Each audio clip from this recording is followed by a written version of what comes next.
اب غور کیجیے، جب اس بات کی تنقید ہو گئی کہ امام حسین کی شہادت حضور اکرم صلی اللہ علیہ وآلہ وسلم کے لیے ہے، تو آئیے قرآن کریم کی جن آیات کو سرنامہ سخن کی حیثیت سے تلاوت کرنے کا شرف حاصل ہوا، اس میں خلاق کائنات ارشاد فرماتا ہے، سب سے پہلے اللہ عز و جل تحویل قبلہ کا ذکر کرتا ہے کہ اللہ عز و جل نے اپنے محبوب کے لیے قبلہ بدل دیا، محبوب کے لیے قبلہ بدل دیا، فلاں فلاں سے اتنا پیار کرتا ہے کہ اپنے محبوب کے پیار میں قبلہ ہی بدل دے۔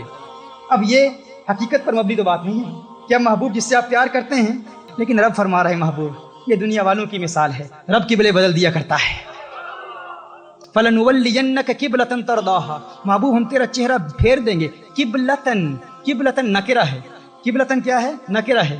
اب کعبہ معرفہ ہے، اور معرفہ کی تعبیر نکرہ سے نہیں کی جاتی، اور نکرہ جب سیاق کلام میں ہو تو اس کے بعد اگر ترضاها یہ فعل ہے جو نکرہ ہے، فعل مضارع نکرہ ہے، اب قبلتن نکرہ ہے، یہ بھی نکرہ ہے، تو جملہ یہ مرکب توصیفی بنا۔ اس کا معنی کیا ہوا کہ اللہ عز و جل ارشاد فرما رہا ہے القبلۃ نہیں فرمایا، کیونکہ کعبہ معرفہ ہے، قبلتن نکرہ ہے، اور معرفہ کی تعبیر نکرہ سے نہیں کی جاتی، یعنی اللہ ارشاد فرما رہا ہے محبوب لوگ یہ نہ سمجھیں کہ محبوب کے پیار میں محبوب کے لیے مکے والے کعبے کو محبوب کا قبلہ بنا دوں گا، یعنی اگر محبوب چاہے گا، اگر محبوب کے دل میں تمنا ہوگی کہ اللہ محبوب کے لیے مکے والے کعبہ کو قبلہ بنا دے، فرمایا نہیں ایسا نہیں ہے، اگر تو نے چاہا کہ مکے والا قبلہ کعبہ بن جائے تو مکے والا ہی بنے گا، ایسا نہیں ہے کہ کہیں اور تیری چاہت پیدا ہو گئی تو اس کو قبلہ نہیں بناؤں گا، فرمایا اسی لیے ناکرہ رکھا ہے تاکہ لوگ سمجھ جائیں کہ محبوب تو جس مقام کو قبلہ بنانا چاہتا ہے، تو جس مقام کو قبلہ بنانا چاہتا ہے، محبوب ادھر تیرے دل میں تمنا پیدا ہوگی کہ کس مقام کو اللہ قبلہ بنا دے، فرمایا محبوب ادھر تیری زلف، ادھر تیرے گیسو رخ بدلیں گے، ادھر تیرے گیسو پھریں گے، ادھر اللہ قبلہ پھیر دے گا، قبلہ پھیر دے گا۔ ایسا نہیں ہے کہ فقط مکہ والا قبلہ، قبلتن فرمایا ترضاها، محبوب جہاں تو راضی ہے رب اس کو قبلہ بنا دے گا۔ تو پہلے تحویل قبلہ کا ذکر ہے، قبلہ کے بدلنے کا ذکر ہے۔ اب دیکھیے اس کے فوراً بعد اب لوگ بڑے حیران تھے، متعجب تھے کہ یہ کیسے ہو گیا کہ قبلہ ہی بدل دیا، تعجب تھا نا کہ قبلہ ہی بدل دیا، محبوب کے پیار میں قبلہ بدل دیا۔ اب فوراً بعد ارشاد فرماتا ہے کما ارسلنا فیکم رسولا منکم یتلو علیکم آیاتنا ویزکیکم ویعلمکم الکتاب والحکمہ ویعلمکم ما لم تکونوا تعلمون۔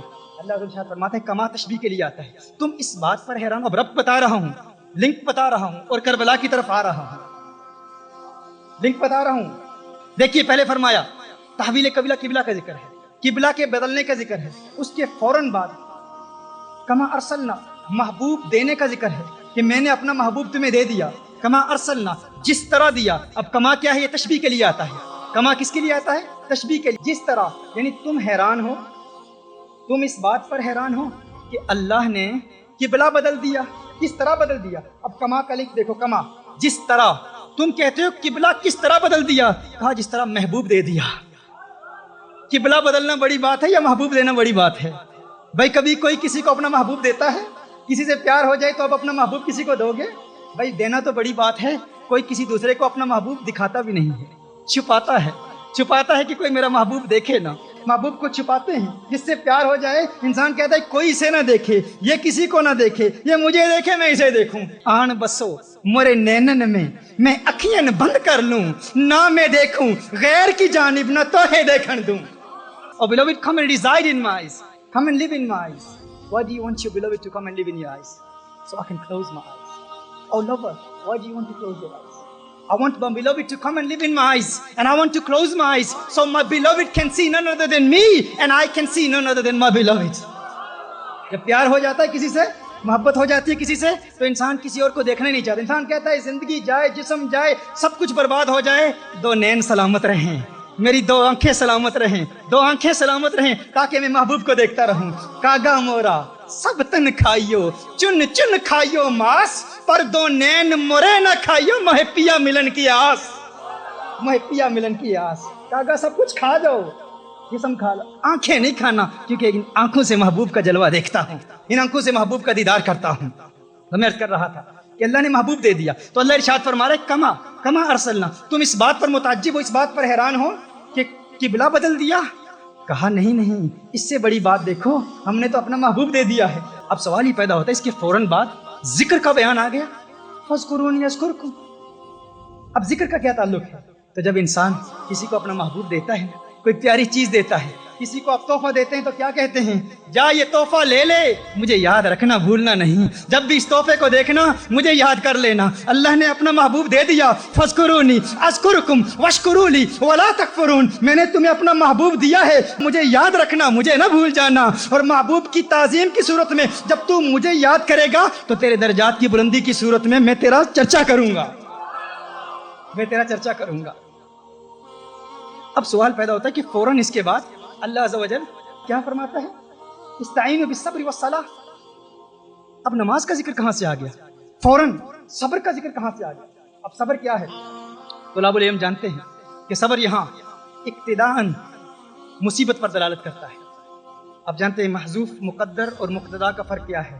یہاں شریعت کا تقاضا بھی ہے، لغت کا تقاضا بھی ہے، عقل کا تقاضا بھی ہے کہ یہاں مصیبت مقتدا ہو، یعنی صبر اسی وقت کیا جاتا ہے جب مصیبت آتی ہے، جب مصیبت آتی ہے تو صبر کیا جاتا ہے۔ یعنی گویا اللہ ارشاد فرما رہا ہے کہ جب میں نے تمہیں اپنا محبوب دے دیا، میرا محبوب ملے گا، تجھے اللہ یاد آئے گا، اللہ کا ذکر تو کرے گا، لیکن یاد رکھنا اس ذکر میں پھر مصیبتیں بھی آئیں گی، تکلیفیں بھی آئیں گی، اس ذکر میں پھر تکلیفیں بھی آئیں گی۔ فرمایا جب یہ تکلیفیں آئیں گی، مصیبتیں آئیں گی، استعینوا بالصبر والصلاۃ، پھر صبر سے مدد طلب کرنا اور نماز سے مدد طلب کرنا، صبر سے مدد حاصل کرنا اور نماز سے مدد حاصل کرنا۔ پھر اس کے فوراً بعد ارشاد فرمایا وَلَا تَقُولُوا لِمَنْ يُقْتَلُ فِي سَبِيلِ اللَّهِ أَمْوَاتٌ۔ اب یہاں پر شہداء کا ذکر کیوں آ گیا کہ جو اللہ کی راہ میں قتل کیے جائیں انہیں مردہ نہ کہو؟ اللہ ارشاد فرما رہا ہے، اب رب دیکھیے، تعلق دیکھیے، اللہ ارشاد فرما رہا ہے کہ مت سمجھنا کہ صبر کرتے رہو گے تو مصیبت ٹل جائے گی۔ کبھی کبھی ایسا وقت بھی آتا ہے کہ انسان صبر کرتا رہتا ہے لیکن صبر کرتے ہوئے اس کی موت بھی واقع ہو جاتی ہے، لیکن اس موت سے نہ ڈرنا، یہ نہ سوچنا موت آ جائے گی مر جاؤں گا۔ کہا وَلَا تَقُولُوا لِمَنْ يُقْتَلُ فِي سَبِيلِ اللَّهِ أَمْوَاتٌ، ارے شہید زندہ ہے، مردہ نہیں ہوتا، شہید تو زندہ ہوتا ہے، شہید مرتا نہیں ہے۔ اب شہید کا ذکر، اب رب سمجھ میں آ گیا، لنک سمجھ میں آ گیا، تحویل قبلہ، محبوب کا دیا جانا، محبوب کے دیے جانے کے بعد ذکر کے بعد استعانہ بالصلاۃ والصبر۔ اب آگے بڑھتے ہیں، پھر اس کے بعد چند آزمائشوں کا ذکر کیا، وَلَنَبْلُوَنَّكُمْ بِشَيْءٍ مِّنَ الْخَوْفِ وَالْجُوعِ وَنَقْصٍ مِّنَ الْأَمْوَالِ وَالْأَنفُسِ وَالثَّمَرَاتِ، کہ پھر ہم تمہیں آزمائیں گے، کبھی مال کے نقصان سے، کبھی جانی نقصان سے، کبھی بھوک سے، کبھی پیاس سے، کبھی خوف سے۔ اب غور کریں، اللہ ارشاد فرما رہا ہے کہ یہ آزمائشیں آئیں گی تمہاری زندگی میں، آزمائشوں کا ذکر ہے کہ اللہ آزماتا ہے، مت سمجھنا کچھ لوگ تو شہید ہو جاتے ہیں انہیں مصیبتوں میں، صبر کرتے ہوئے شہید ہو جاتے ہیں، کچھ ایسے ہیں جنہیں اللہ آزماتا ہے، اللہ آزمائشوں میں مبتلا کرتا ہے۔ کیسی آزمائشوں میں؟ کبھی جانی نقصان کے ذریعے، کبھی بھوک کے ذریعے، کبھی پیاس کے ذریعے، کبھی خوف کے ذریعے اللہ آزماتا رہتا ہے۔ اب آئیے دیکھیں، غور کریں، جب ہم کربلا کا واقعہ دیکھتے ہیں، پہلی بات تو یہ سمجھ میں آ گئی کہ امام حسین نے میرے آقا صلی اللہ علیہ وسلم کے لیے جام شہادت نوش فرمایا۔ امام حسین کس کے لیے شہید ہوئے؟ آقا کے لیے شہید ہوئے۔ آقا کی شہادت کا ظہور تام کہاں سے ہوا؟ امام حسین کی شہادت سے ہوا۔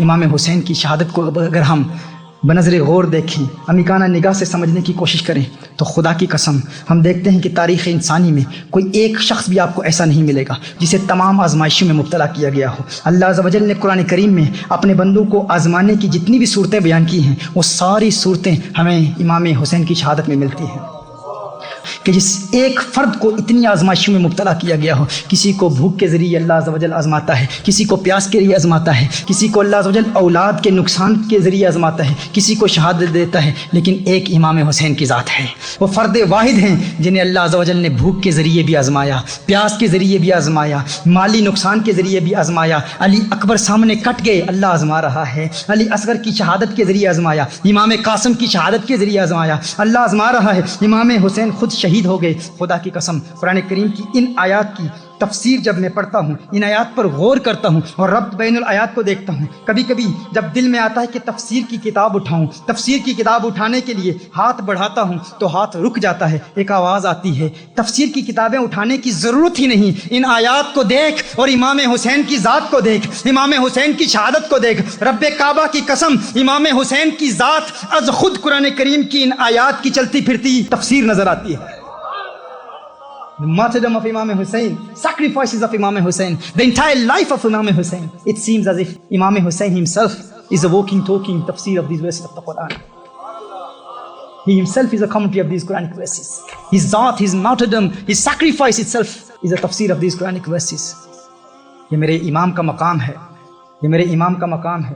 خدا کی قسم اللہ عز و جل نے جو امام کو مقام دیا کہ قرآن میں آزمانے کی جتنی صورتیں اللہ نے قرآن میں بیان فرمائی ہیں وہ ساری امام حسین کی شہادت میں مجتمع نظر آتی ہیں. وہ اس لیے کیونکہ امام حسین کی شہادت رسالت مآب صلی اللہ علیہ وآلہ وسلم کی شہادت کا ظہور ہے. اور کوئی ایک آزمائش بھی باقی رہتی تو میری آقا صلی اللہ علیہ وسلم کی شہادت کا ظہور تام نہ ہوتا. یہ آقا صلی اللہ علیہ وسلم کی شہادت کا ظہور ہے. اسی لیے میں کہتا ہوں کہ میرا امام حسین یہ وہ در یکتا ہیں کہ خدا کی قسم پوری کائنات میں یہ ایک ہی نگینہ ہے امام حسین، ان جیسا کوئی دوسرا نہیں ہے. یہی وہ مجاہد ہے، یہی وہ مرد کلندر ہے کہ جس نے میدان میں یزید جیسی طاقت کو للکارا. دلاوروں میں فرد ہے یہ کیسا شیر مرد ہے، دلاوروں میں فرد ہے یہ کیسا شیر مرد ہے کہ جس کے دبدبے سے دشمنوں کا رنگ زرد ہے. دلاوروں میں فرد ہے یہ کیسا شیر مرد ہے کہ جس کے دبدبے سے دشمنوں کا رنگ زرد ہے. یہ بالیقین حسین ہے، یہ بالیقین حسین ہے، یہ بالیقین حسین ہے. نبی کا نور عین ہے جبھی تو اس کے سامنے یہ فوج گرد برد ہے، جبھی تو اس کے سامنے یہ فوج گرد برد ہے.